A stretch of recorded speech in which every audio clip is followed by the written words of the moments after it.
I've come a bit prepared, like I go to lecture at schools or colleges. So I hope I won't go into depth. But it's rare that I have the opportunity to speak to so many entrepreneurs and thought leaders in one place. I was just saying to my new friend, Mr. Om Sharma, that I was in Erode a week ago and I spoke to the YI chapter on 6th about the global economy and the prospects. And today I want to talk a little bit, I don't know if my topic was announced or not, but in a time when we are experiencing quite a big economic kind of slowdown, somewhat globally and certainly in India, I thought it's important to talk about the mechanics of execution of a government. It's all good to talk about big picture economics, but people like me, we get elected because we say we want to change policy, we want to implement perspective or a view, what we think is right and good for the people. And especially in the case of India, this is one of the most complex kind of democratic experiments in the world. Here we have 1,300,000,000 plus people, all in one country, and no other democracy is anywhere near this size. It's by far the largest democracy. There's never been an attempt to do something like this before, and we are learning some interesting things. Of course, it affects our lives, but also it teaches us something for the future. So I want to talk today about federalism, or more specifically, the economic components of federalism. What is the state we are in today, and what needs to change or improve for us to get better than we are? I've come armed with a lot of statistics. I'm in the middle of writing a paper for publication, one of the big leading national dailies. So by coincidence, I've been doing a lot of work on it. But it's not a subject that's new to me. I've been studying this for a long time and talking about it, writing about it for a long time. But I want to take you back. I know you may tire of hearing me, but more importantly, I have to be at a second event that I've committed to back in my constituency. So I hope I won't speak for more than 30 or 32 minutes, and then I can take some questions if there are any. But I wanted to start going back about the nature of our democracy in our country. We are quite unique in the sense that our culture dates back thousands of years. You've seen the raging debate recently about when the Aryans came and who were the pre-Aryans and all that stuff. But one way or the other, we all agree, human settlements have happened in what is now the Indian subcontinent for thousands of years. And if you look back at the history, we've seen it is a melting pot of genetic incursions, as the studies in science and so forth tell us. Certainly of cultures, of religions, of food, of practices. And the path to independence was not easy. It was a very painful path. And for those who have these kinds of interests, when we acceleratedly got independence earlier than the originally committed date in 1947, all of India went from being what was 17 British provinces and 565 different independent princely states. Overnight became independent of the British. It was a very fluid form of government. Of course, it was very painful because of the riots and the religious partitions and so forth, but on the date of independence, the first kind of frame only had 12 states in all of India. Then, because we got independence in a hurry, people had to sit down and write a constitution. There was no pre-planning, there was no 2 years, 3 years time. So after 47, after the Constituent Assembly was formed, and after they started kind of going through the debates and coming up with the constitution, it took 3 years. And again, those of you who are students of history will remember January 26, 1950 was the day we adopted for ourselves the constitution that runs our country now. So it took, a good 2.5 years to get that done. We must think of the context in which that constitution was written. we are, as I say, a very diverse country, thousands of years of culture. And so the primary kind of ambition of the Constituent Assembly was to create a country where nothing had existed before.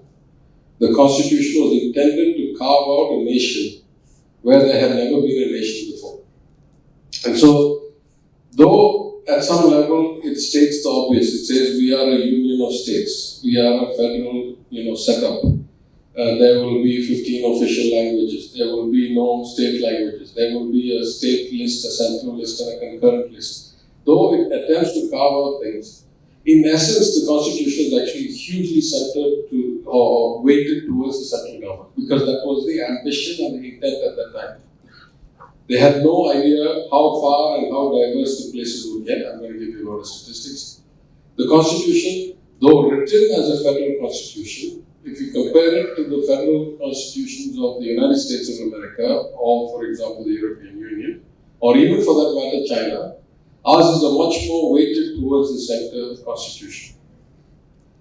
But again, we must remember the context at the time. The population of India at that time was around 360 million people, or slightly over a quarter of what it is today. After 1947 and prior to 1950, the independent states started coming, or the princely states started coming and joining, Hyderabad, Jammu and Kashmir, Sikkim, Manipur, Tripura, etc. And the country kept kind of, not geographically expanding, but all these internal divisions kept disappearing and we kept getting more states. From an economic perspective, the point I want to make is 100% of direct taxation powers and substantial portions of indirect taxation powers were given to the center. This is quite rare in a federal society. If you look at the US, for example, states can levy income taxes, cities can levy income taxes. But in India, only the center can levy direct taxes. So the question arises, if the center is the biggest collection of taxes or collector of taxes all around the country, how do we split it up? Because the country is nothing but a union of states. That's where the money comes from. It's not like it falls from heaven. So after it reaches us, how do we divide it and distribute it back to the states? So in 1951, Dr. Ambedkar, also one of the most biggest contributors to the Constitution, the head of the Assembly, said we'll come up with this concept called the Finance Commission. It is a centrally appointed commission. It has all kinds of powers, judicial powers, cabinet powers. And what it does is, once in 5 years, it tells us how to allocate the money that the center collects in taxes towards the rest of the states. First of all, actually, it does two things. It does what is called vertical split, and then it does something called horizontal split. Vertical split is how much should the center keep back, and how much should be given to all the states together, vertical split. And then how much of this money should be given to state A, state B, state C, all the way 1 through N. That is the horizontal split. So the first commission was 1951. We've had second, third, fourth, fifth, as you may know. Now the 15th commission has almost completed its term. It should have submitted its report on October 30th or 31st. And the central government has changed the terms of reference or the guidelines for the commission at the last minute, within the last 60 days, after 2 years of doing work. So they've now extended the deadline for submitting to November 30th. But what has happened to our country in the meantime? From 1951 even, let's take, forget 47. In the meantime, our country has started to actually become much more disparate in every dimension you can think of than it was on the date of independence or 1951. In 1951, in most states, the best to the worst in any dimension, per capita income, birth rates, poverty rates, education rates, was probably about 1.25:1 or 1.5:1. That means the best to the worst within the country was roughly the same. In fact, as far back as 1960, Tamil Nadu had a per capita income of about 330 rupees, and Bihar had about 215. So, not that far apart, 33% apart. By the 1960s, that had widened a bit, but not substantially. The best to worst on almost any dimension was about 1.8:1. Till about the reforms of 1990, it was still in the range of kind of 2:1. West state to West state. Pick any measure, human development index, social development, education levels per capita, etc.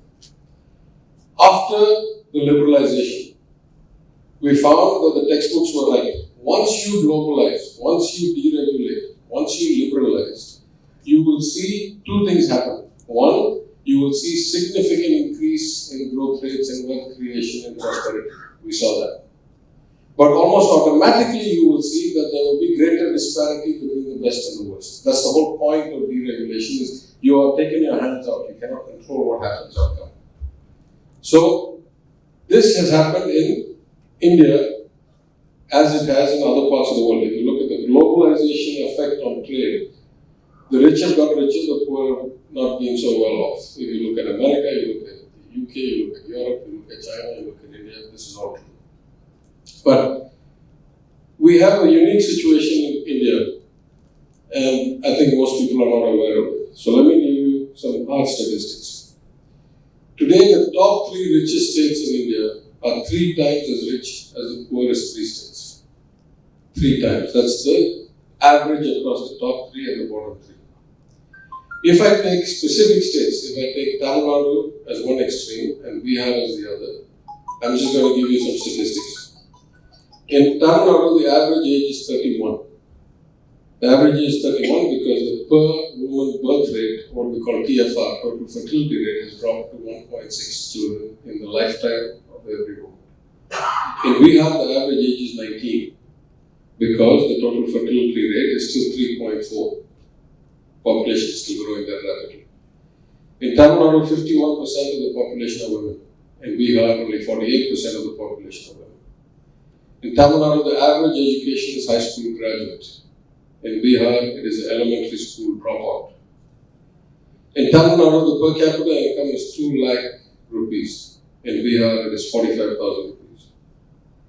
In Tamil Nadu, less than 1% of girls below the age of 15 are not in school. In Bihar, it is between 25 and 30%. In Tamil Nadu, 47% of all children who are college-going age enroll in the college. In Bihar, less than 12% do so.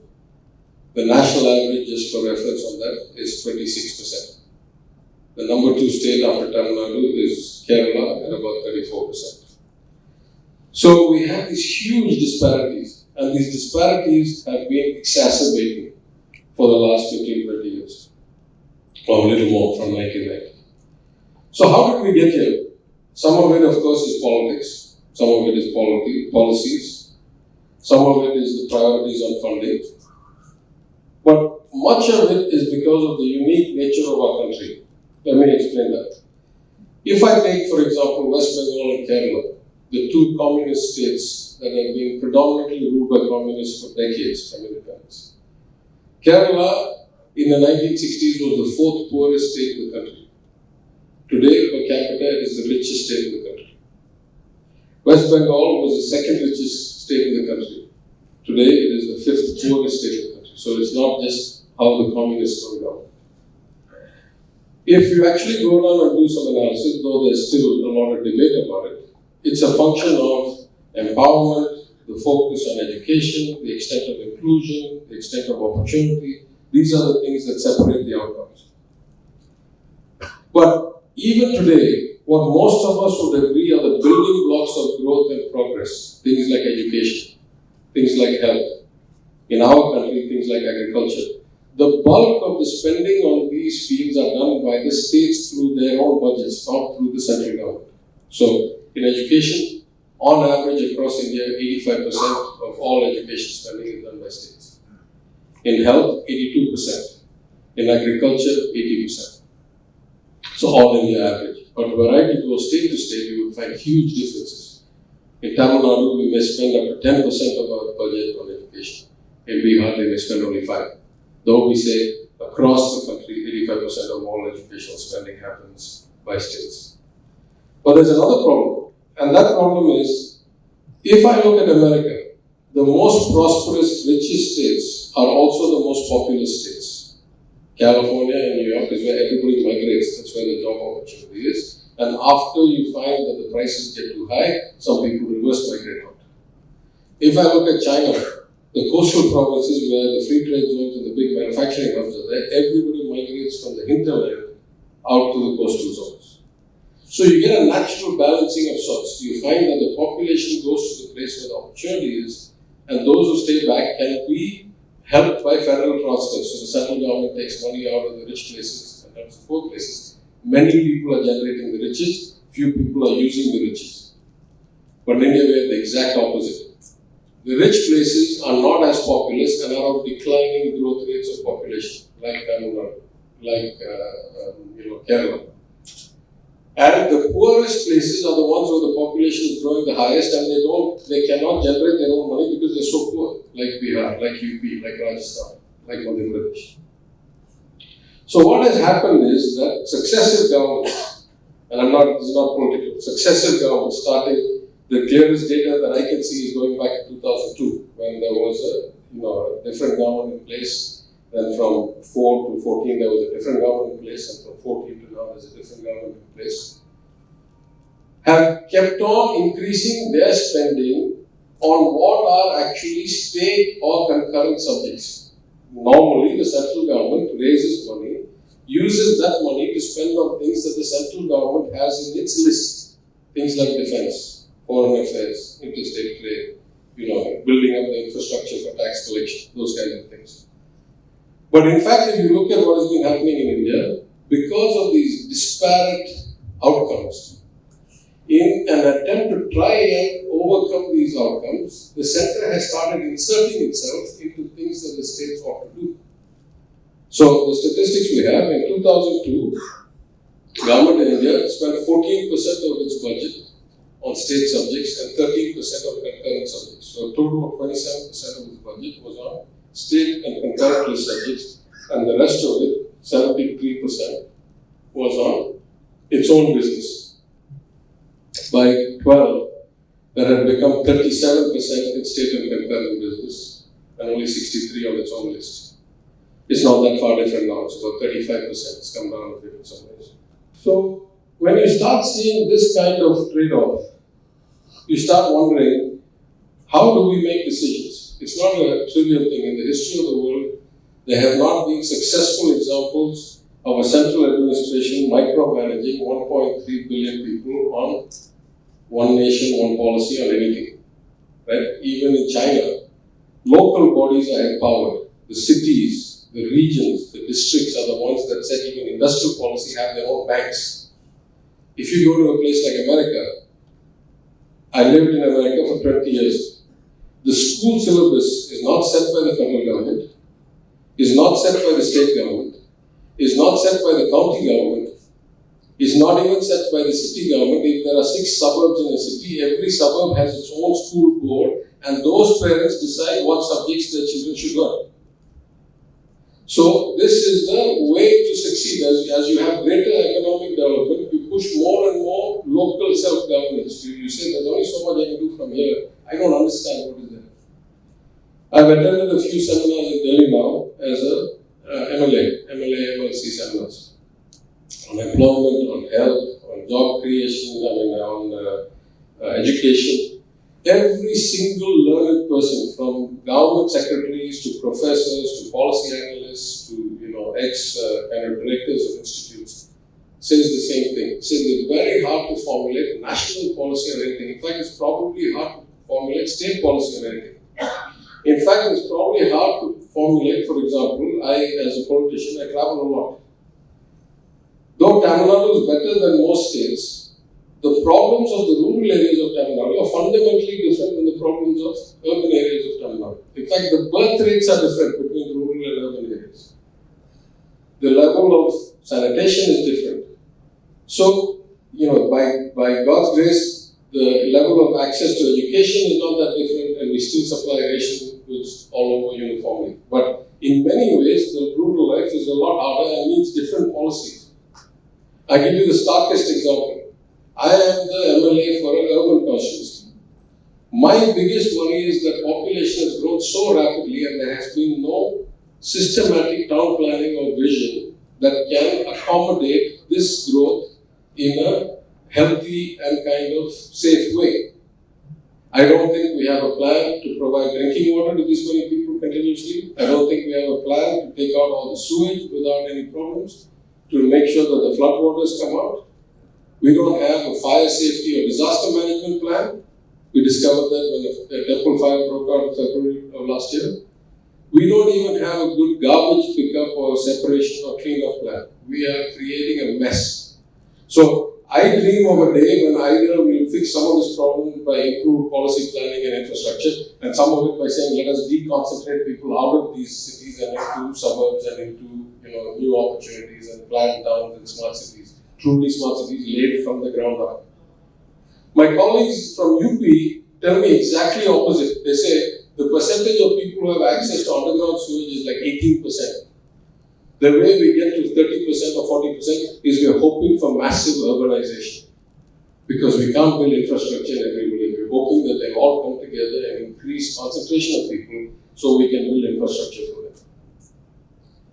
So, what has really happened is that we have mismatched execution and revenue generation.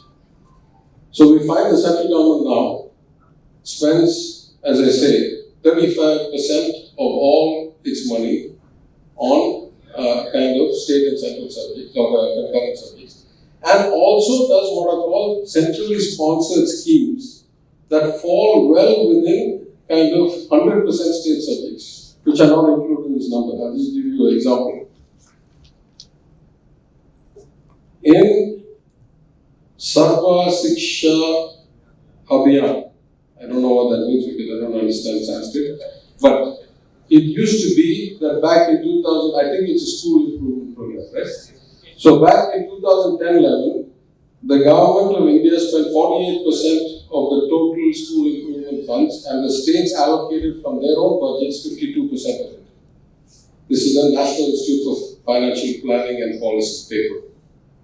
In 2015-16, the ratio changed to 91% from the center and 9% from the states. So what is the problem with this? In the same seminar in Delhi, I met a lady who runs the what is it called? CPR, Center for Policy Research. And she was telling me that when they did ground level work, this program sends funds directly from the government of India to panchayats and corporations. It doesn't go through the state, it doesn't, because they're worried about leakage and corruption. Oh, fair enough, I don't have a problem with that. But what was happening was that they were sending funds for whitewashing buildings and found that in many cases only 30% got used and much of it was unused. So they went to do an investigation. Well, it's very hard to whitewash buildings in, let's say, rural Bihar where the school doesn't have a building to whitewash. Right? They're running the classes in pulses and under the tree. Right? So if you try to direct policy from Delhi, these are the problems you face. You're not connected enough locally. Right? Now let's look at the noon meal scheme. Of course, Tamil Nadu is one extreme of the noon meal scheme. Probably 85 to 90% of our funding comes from our state and 10% from the government. But if you look at overall India, it used to be 72% central, 28% state. Now it's gone up to 85% central, 15% state. So the center is spending more and more of its money in what the state ought to be doing, and only the state can execute. The central government doesn't have an office that can do noon meal scheme. Only the state has an office that can do noon meal scheme. In fact, the corporation has an office that can do noon meal scheme. So what we have now is funny money mathematics. Right? They tell us it used to be 32% of the tax pool was devolved to the states. Now it's gone to 42%. But there's a problem with that. The problem is, in the old days, it was 32%, plus 6.5% in plan expenses, plus 1% here and all that. Actually, the 13th Finance Commission was closer to 39%. And in the 14th, they made it 42% because they did away with the distinction between plan and non-plan, which is a good thing. I don't have a problem with that. But what they have also done is started to take so much money into custom, kind of special purpose vehicle cesses, like this Abhiyan and the Krishi Kalyan and Swachh Bharat and all these things, that the center's pool that is divisible, assess is not divisible. Assess is a targeted program that will only use that money for that reason. So what has happened is, It used to be that in 2011-12, about 9% of the centre's total tax revenue used to come from cesses. And that habit itself was a bad habit that had been started by the then finance minister. It used to be under 5% before Mr. Chidambaram came. Now, he started this bad habit, and now 16% of all taxes collected comes under this cesses. Think about it. So the total tax collection for this year is about 16 lakh crores. So 16% of 16 lakh crores is being collected outside of the pool divided to the states. So if I actually do the real quantum, 39% of much more general pool and less cess is bigger than 42% of lot of it excluded in cess and the pool is smaller. Now they have just changed the terms of the 15th Finance Commission to say, consider setting up yet another category, center, special defense and internal security, then states. So my question is, what was the center using its money for? If defense and internal security is not the central government's business, why are they taking their share and sending it down to the states? Not only are they sending it to the states, I actually found the statistic alarming. It's in the former Governor Y.V. Reddy's book. He has just put out a book on federalism, economic federalism. Okay. So just think about it. The government of India has taken its revenue deficit to about 2.5%. Of course, that's why there's no capital investment, right? So 2.5% of the deficit is just for revenue deficit. 2.5% of the GDP deficit, which is now the government says is 3.4, the CAG says is 5.89, and economists say it's actually 6.5. Whatever that number is, 2.5% of it is just revenue deficit, meaning no capital investment, just to meet current expenses. But the government is spending more than that in transfers to the states for the centrally sponsored schemes and subsidies and all that. So somewhere we have gotten lost. Somewhere the central government has lost its kind of focus. Why do I say that? Defense spending, 100% the center is spending. Defense spending as a percentage of GDP has gone down from 2% in 2014-15 down to 1.45% this year in this proposed budget. The one Ms. Thigarajan proposed in July of this year. That is 100% your department. You have chosen to allocate only 1.45% of GDP to that, while you are inserting yourself into schools, into health, into all these other things in the states, which we already know how to do well, people like us. That's why there's such a big gap. If you look at the percentage of their total spending, of the government's total spending that goes on defense, it's gone down from 14.3 in 15-16 under this government to 11% under this government. So we have a problem where we're taking the money, and where does the central government money come from? It comes from the states. It comes from all of the states. Last year, a colleague of mine and I did some work in the end for not wanting to take it politically. I pulled out of the publication kind of authorship at the last minute. But it was the best study done till date. It shows that in Tamil Nadu, for every rupee that the average person pays in taxes to the government of India, in direct and indirect taxes, income tax, excise, all these things, we get back about 39 paisa. In UP, for every rupee a person pays in, it's back 1 rupee and 60 paisa. In Bihar, for every rupee a person pays in, they get back 4 rupees. In the northeast, for every rupee they pay in, they get back between 8 and 10 rupees. That reflects in the way our budgets are designed. The government of Tamil Nadu's budget is about 2/3 our own funds and about 1/3 the government of India's funds. In UP, it's about 50-50. In Bihar, 40% is locally generated, 60% comes from government of India. In Assam, it's like 20 or 25, and 75 or 80 comes from the center. And then you can imagine what it is in Meghalaya and Arunachal Pradesh. So, we are in a situation where, the 15th Finance Commission is due to present its recommendations to the government now in less than 2 months, or just over 2 months. And if the pattern that they have followed for the last 25 years is correct, this is what's going to happen to Tamil Nadu. In the 10th Finance Commission in 1992, when Tamil Nadu was about 7.37% of India's GDP, we got an allocation of about 6.6%. Close. over 10 to 11 to 12 to 13 to 14. At the end of the 14th Finance Commission, we were about 8.65% of India's GDP, but our payout ratio of the total tax pool had come down to 4.02%. This year, I guarantee that the Finance Commission will recommend a number that is something like 3 point something, what we call it 300.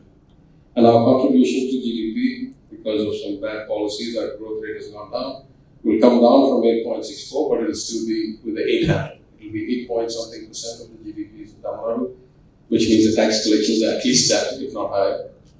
And the return will be 3 point something percent. Now, I have no problem, right? In every federal society, you take money from people who are well off and you give it to people who are not well off. That's how societies work. We do that in Tamil Nadu. Every government does that at every level, from urban to rural, from rich to poor, from state to state.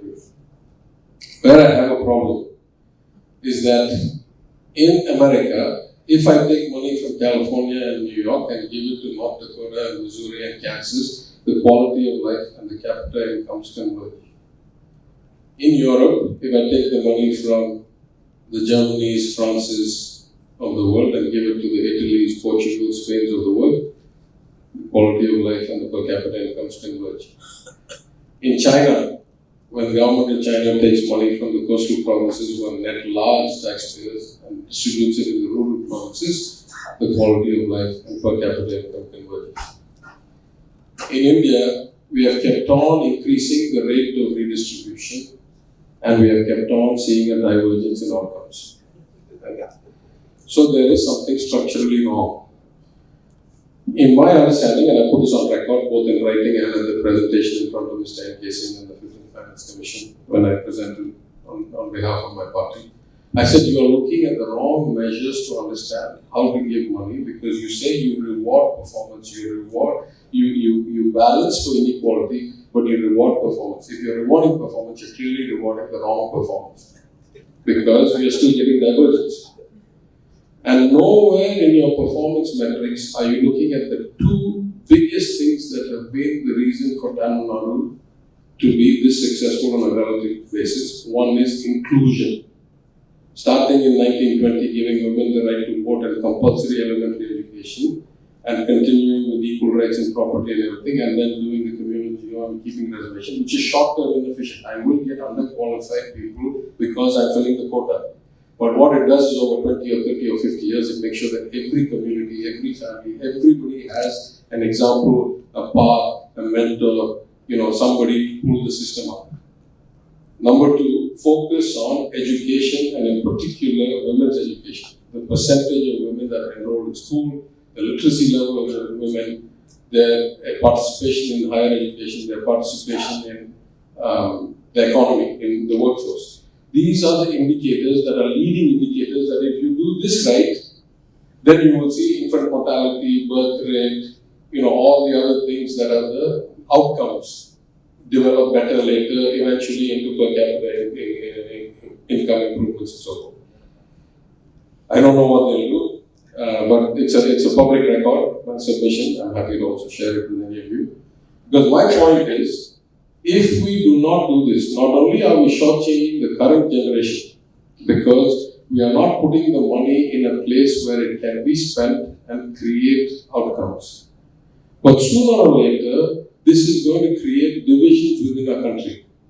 You're going to find at what point, if everything is this bad in Tamil Nadu, it's actually much worse in Maharashtra. In fact, it's even worse in Maharashtra because the rich to poor disparity in Maharashtra is a lot worse than it is in Tamil Nadu. So imagine the poor guy in Maharashtra, the drought-ridden farmers in Vidarbha, who are seeing their tax monies getting picked up and reallocated, and yet they are, at the level of committing suicide. I said, if you continue this redistribution without outcome, at some point, for example, Tamil Nadu is going to find we have 10 or 12% of the GDP and we get back 1% of the taxes. At that point, we start asking questions, what is in it for me? How is this fair? So we have to fundamentally improve both the Finance Commission's approach, but I think the lasting thought I leave you with is, the time has come to change the model of taxation. We cannot continue to exist with 100% direct taxation in Delhi and the bulk of indirect taxation now after GST has also got Delhi. We cannot make a change, right? Now I'll tell you a classic example, just one last example, why the power of taxation can fundamentally change a society. You take the noon meal scheme. The first time free food was given in schools was in 1920, because when they finally introduced, or when they first introduced compulsory education for boys and girls, elementary education, there was no way to ensure compliance. If I put in a law and 5% of the people break the law, I can jail them or prosecute them or hound them. If I put in a law and 80% of the people break the law, what will I do? So they have to find an incentive other than the stick. They have to find a carrot. So the Corporation of Chennai, the mayor, then Dr.P.T.R.Palanivel Thiagarajan, said we'll give them food as a way of bringing them to the school. That's how it first started. That was such a success that when Thigarajan became chief minister, he said, why should I do this only in the big cities? I'll do it all over, especially in the rural areas. So he expanded the free meal scheme across everybody. Of course, I can say the DMK did many things as well. There's a great thing about good policy in Tamil Nadu. The Justice Party, the Congress Party, the DMK, the ADMK, we have all done exactly the same thing. When we find a good policy, we expand it. So just staying with new meal scheme, the biggest kind of jump came when MDR said, why only poor children? Everybody who comes to school will get real food, free food. Of course, then Talaga said we'll get the protein, we'll get the eggs and all that, so everybody's getting it. But the sea change came when he went from poor students to all students. That was such a big burden at that time, hundreds of crores of rupees, that everybody said India is going to bankrupt the government. He did one thing. He said, I'm raising the sales tax rate from 8% to 8.5%. That was 100% in his control. The government, he raised the sales tax by 0.5%. He made up more than enough money to cover this big expansion. And it is about the single best investment in development that you can do is to make sure that all these young people are given proper nourishment and will focus on studying rather than worrying about where their next meal comes from. That is the power of taxation. If we have now lost the power of indirect taxation, which we used to have, sales tax, VAT, all these things, to the council, and we don't have direct taxation, what is the point of us doing policy? And clearly, policy matters because you're seeing the spread of what happens between good policy states and not so good policy states. So I think we have reached a point in our society where we have to fundamentally re-examine how we do taxation. There's a darker side to this. In 1970, what was it now? 1976. During the emergency, Mrs. Gandhi brought in an amendment to the constitution. She said in a normal democratic country, the number of elected representatives is a function of the population. That means equal numbers of people should have one representative. That's what's called redistricting. So from independence till then, redistricting happened every 10 years, every time we took a census. In 1976, people went to and say, you tell us reduce the population. You tell us control birth rates. But if we do that, we lose MP seats in Delhi. So he said, no problem. I'm bringing an amendment that says we will not readjust the number of MP seats for states for 25 years. And that is your way of saying, I don't disincentivize you from population control. Fair enough. So from 76 to 2001, massive variations in population growth rates came. I've just told you how dramatic it is. Tamil Nadu 1.6. We have 3.4, did not come in 25 years, but I'm saying it started to diverge. In 2001, that amendment had run its course. With Mr. Vajpayee's government then in power, all the states said, go and re-up this amendment, because again, we still have a population problem, we still need to control the population. So he said, no problem. They passed a constitutional amendment for another 25 years, to 2026. Until 2026, we won't change the allocation of seats. If Tamil Nadu is 39, Tamil Nadu is 39. UP has whatever, 80, you have enough. Now we are almost up to 26. At this point, were we to actually look at fairness, it is a very unfair society. On average in Tamil Nadu, about 15 lakh people elect one MP. On average in UP, over 20 lakh people elect one MP. So they are not proportionally represented.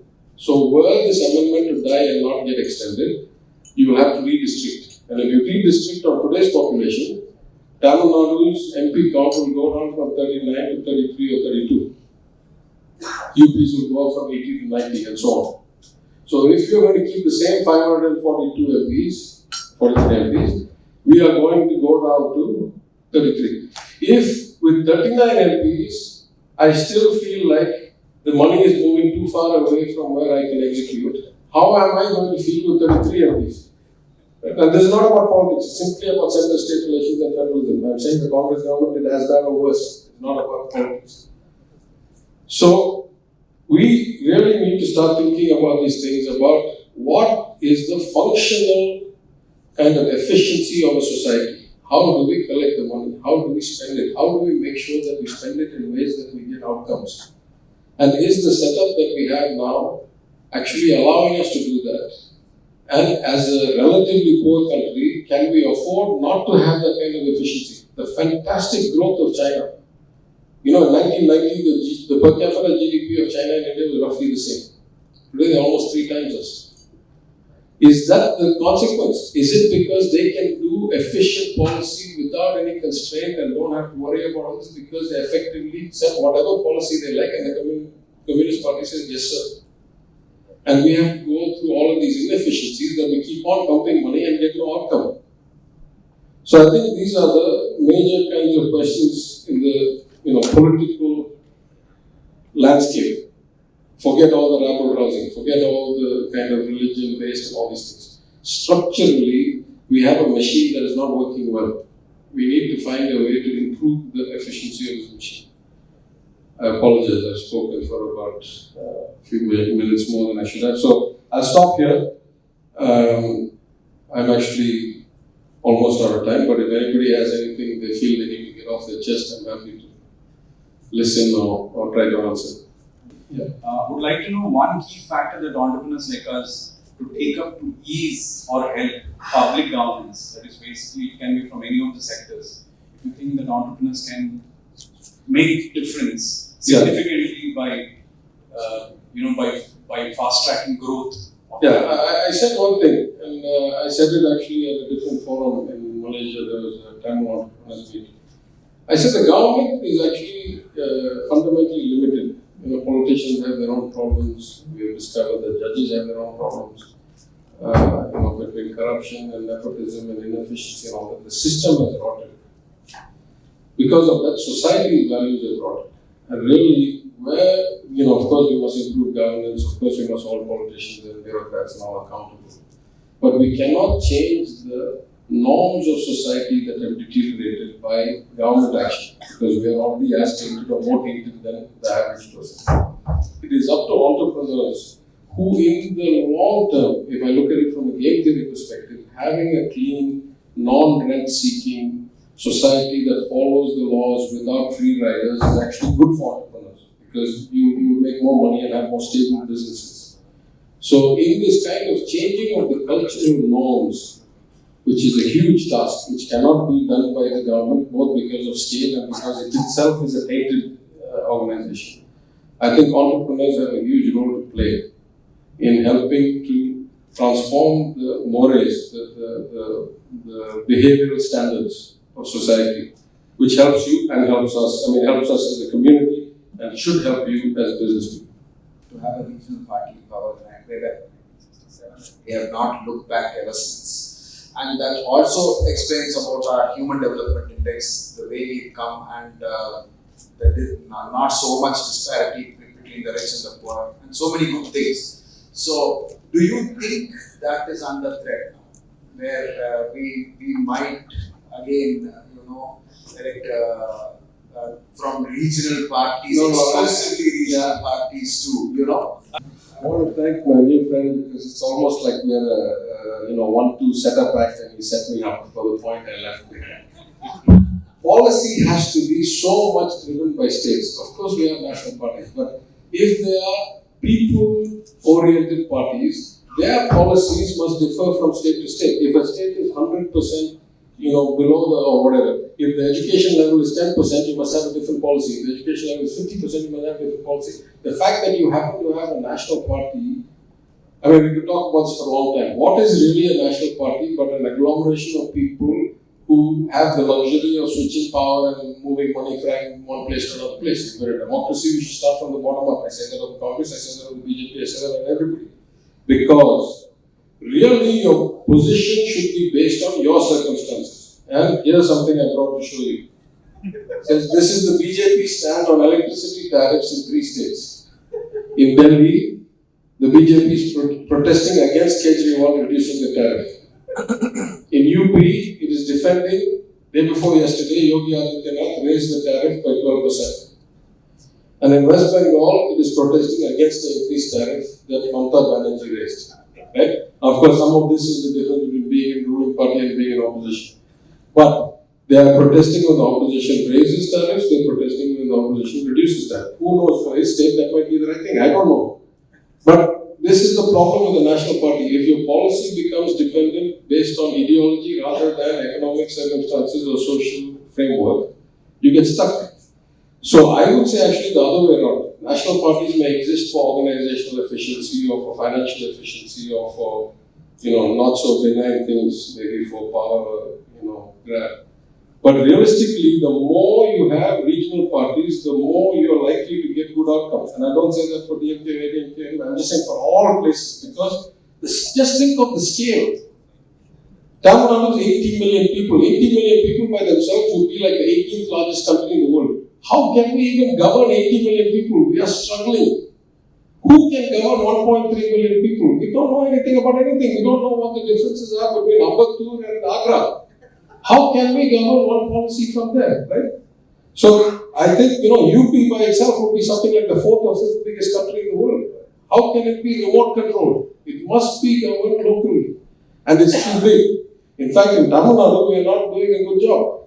Or 90% of the work I do now is because the local bodies have not been elected. I'm doing 22 councillors' work. There are 22 wards in my constituency. There should be 22 human beings doing all the local body work. They don't exist. So if I look at the last 3 years, I got probably 3,000 complaints in the last 3 years. 2,600 of them will be related to things that should have been done by councillors. How can I do the job of fair to people? It's not realistic. Okay, thank you very much for the opportunity.